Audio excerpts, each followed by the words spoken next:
Bom, pessoal, então vamos falar aí da partida consecutiva. O que nós temos aqui é o seguinte, ó, a parte superior é onde eu coloco o ponto de conexão com a rede. Então nossa rede aqui, ó, é o L1, L2 e L3, o neutro e o PE. O L1 é a fase, o L2 também é fase, o L3 também é fase. Neutro e terra, certo? Bom, diagrama então de comando, diminuir um pouquinho aqui o zoom, é esse diagrama aqui da esquerda.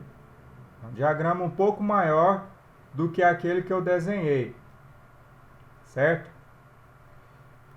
Aquele diagrama que eu desenhei tem menos componentes aí, porque para desenhar à mão é mais complicado. Então vamos lá, ó.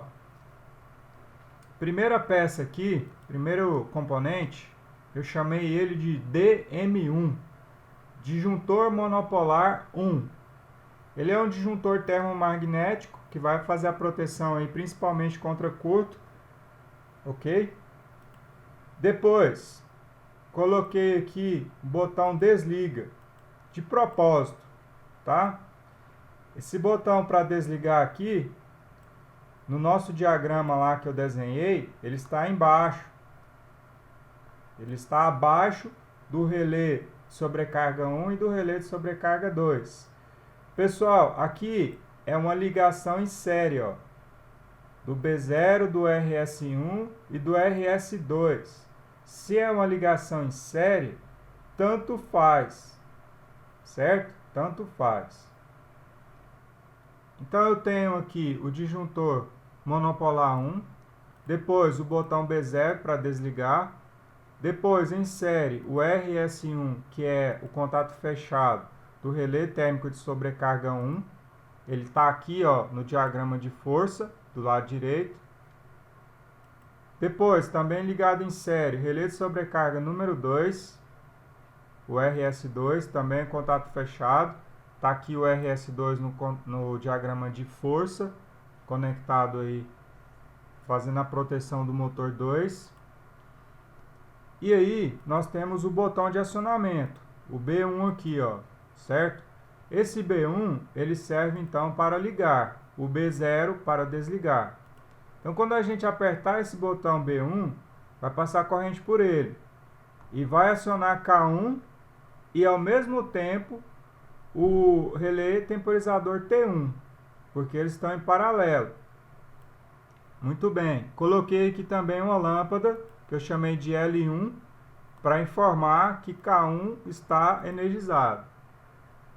O contato aqui 13 e 14 de K1, ele serve como um contato de selo, porque quando eu apertar aqui B1 e tirar o dedo, não passa mais corrente por B1, ele volta a abrir. Então temos que ter esse contato de selo aí de K1, certo? Bom, disparou a contagem do tempo aqui, ó. Esse T1, eu clico duas vezes em cima dele e aparece aqui a parametrização. O nome, coloquei aqui T1, as conexões A1 e A2. E aqui nós temos a configuração do tempo. Então tem a escala de 0,1 segundos vezes o valor que você colocar aqui, ó. Tá? 1 segundo, 10 segundos, 60 segundos. Então, como eu quero 5 segundos, então 5 vezes 1 segundo. 5 vezes 1 dá 5. Muito bem. Aí ele vai contar esses 5 segundos e aí ele vai comutar, ó, de 15,16 para 15,18. 15,18. Então, o contato 15,18 vai fechar, vai energizar K2. Energizou K2, liga o motor número 2. K1 liga o motor número 1, K2 liga o motor número 2. Então percebam que o processo aqui é, digamos que, semiautomático. Por que semiautomático? Porque o primeiro motor ele será energizado através do botão B1 e contatora K1 em suas devidas proteções, não é? Depois, o motor M2, aí sim esse cara será acionado de forma automática, via temporizador, que eu chamei aqui nesse diagrama de T1. Pessoal, um segredinho aqui no caso de cima, ó, por exemplo, os contatos estão separados. Vamos buscar aqui, por exemplo, o RS1, relé de sobrecarga número 1. Então, o contato fechado está aqui, o contato aberto dele está aqui, 97, 98, e a parte de força aí do relé de sobrecarga está aqui. O programa, ele vai enxergar que esses três caras pertencem ao mesmo relé se a gente der o mesmo nome. Então, a gente puxa o relé, certo? A gente puxa esse relé aí. E o que mais? A gente dá o nome. Então, a gente clica duas vezes e coloca RS1. Eu coloquei aqui tudo maiúsculo. Se não colocar maiúsculo nos próximos, não vai aceitar. Ele enxerga essa diferença aí de maiúsculo e minúsculo. Então, RS maiúsculo aqui, RS maiúsculo aqui, RS maiúsculo aqui. Então, feito isso, o programa vai enxergar que essas três partes correspondem a um relé só. Da mesma forma, eu fiz isso para o relé 2. RS2 aqui, contato fechado, RS2 aqui, contato aberto, e RS2 aqui, contato de força.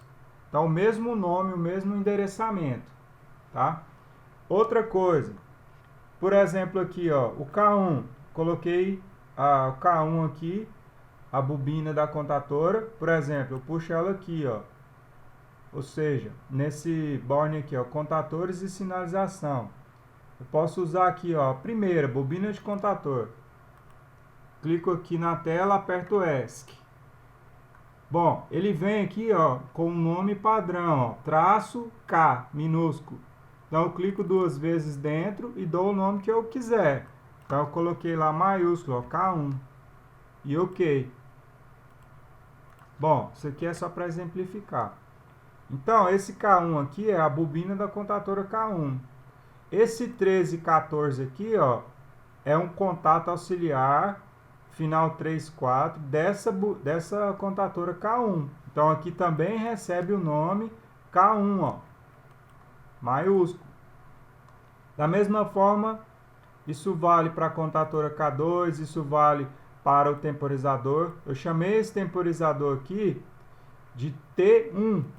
Então, os contatos aí que vão chavear 15 e 16, 15 e 18, também tem que ser o T1 maiúsculo. Isso aí é muito importante, bom? Coloquei aqui também, pessoal, os relés, né? A parte aí dos contatos abertos, dos relés de sobrecarga, para sinalizar aqui a sobrecarga, tanto no relé de sobrecarga 1 como no 2. A parte de força, eu conectei aqui, ó, essa peça que eu estou passando o mouse aí e selecionei na cor vermelha, é o disjuntor tripolar 1, só tem um aí no nosso diagrama. Então, o disjuntor termomagnético, proteção principal aqui contra curto. Tem a função térmica também, mas a função principal aqui, proteção contra curto. Energizo aqui na entrada dele, com as fases RST, que no caso aqui está L1, L2, L3. Na saída desse disjuntor, eu conecto a primeira contatora, o K1. Abaixo dessa contatora K1, eu já coloco o relé de sobrecarga número 1. E depois do relé de sobrecarga número 1, eu coloco o motor. Aqui, ó, esse motor tá U1, V1 e W1. É uma possível simbologia de mercado, tá? Vou mudar isso daqui para ficar exatamente igual que a gente vem trabalhando. 1, 2 e 3. OK. Fazer isso também para o motor 2. 1, 2 e 3. O motor 2, mesma coisa, um diagrama de força também da partida direta. Tem a contatora K2, contatos auxiliares, ela recebe aqui a energia, ó, da fase L1, certo? Passa pelo disjuntor e vem aqui, ó, no 1 da segunda contatora e vai também no 1 da primeira contatora. É a mesma sequência de ligação. Aí a fase S e a fase T. Acoplo aqui na saída da contatora o relé de sobrecarga número 2 e já levo lá no motor. Faço a conexão aqui do PE, que é o diagrama aí, que é o condutor de aterramento, o terra, conecto lá em cima. Ok? Então eu vou diminuir um pouquinho o zoom e vou simular esse diagrama para a gente ver ele funcionando. Então eu aperto aqui a setinha verde, simulação. Eu tenho que acionar tanto o disjuntor de comando como o de força. Aqui eu vou usar a mesma sequência de laboratório. O que a gente faz no laboratório? Monta primeiro o comando, testa, se tiver tudo ok, aí sim a gente monta a força. Então eu vou testar aqui primeiro o comando. Então eu energizei só o disjuntor aqui monopolar do comando e vou apertar aqui o B1. Então eu clico em B1, ele já liga K1 e o temporizador. Está contando o tempo aqui, ó. Vai chavear, olha só. Chaveou aqui para o 1518 e ligou a segunda, energizou a segunda contatora. Então percebam, ó, no A1 e no A2 do temporizador T1 tem fase. Da onde essa fase vem? Daqui, ó, do L1. Passa pelo disjuntor, passa pelo botão B0 fechado, passa pelo relé de sobrecarga 1 e 2 que são fechados. Chega aqui, não passa mais por B1 porque tiramos o dedo, mas passa pelo contato de selo. E aí vem, ó, a fase energiza K1 e energiza o temporizador T1. E ao mesmo tempo a lâmpada L1. Contou o tempo aqui, ó, do temporizador T1, ele chaveia. Inicialmente ele estava aqui, ó, em 15:16 e 15:18 estava aberto.